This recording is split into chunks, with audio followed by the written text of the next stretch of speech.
వసే smart phone నువ్వు స్మార్టా మేము స్మార్టా? నేనే స్మార్ట్. ఎట్టా? పేర్లో స్మార్ట్ ఉంది కాబట్టి. కాదు, మీకు తెలియకుండా మీ సమయాన్ని వృధా చేస్తాను కాబట్టి. అట్ట అనుకున్నా నిన్ను కనిపెట్టిన మేమే స్మార్ట్. మీరు స్మార్టా? ఒరే, నన్ను కనిపెట్టి మీరు ఏం బాగుపడినరా? రేడియేషన్ ఒక పక్క, కంటి సమస్యలు ఒక పక్క, టైం వేస్ట్ ఒక పక్క, నిద్ర లేకపోవడం ఒక పక్క, ఫోన్ వీడియోలు ఒక పక్క.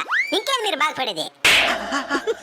అమ్మ నాయన అక్క చెల్లి అన్న తమ్ముడు పిల్లకాయలు ఎవరు లేకపోయినా ఉండగలుగుతారు, నేను లేకపోతే ఉండగలుగుతారా? ఒకప్పుడు మనిషి జ్ఞానేంద్రియాలు 5 ఉంటున్నాయి, ఇప్పుడు 6 అయిపోయినాయి. ఆ 6దే నేను. మరి నిన్ను సక్రమంగా ఎలా ఉపయోగించాలి? ముందు చిన్న చిన్న లెక్కలకు కూడా కాలిక్యులేటర్ ఓపెన్ చేసేది మానేయండి.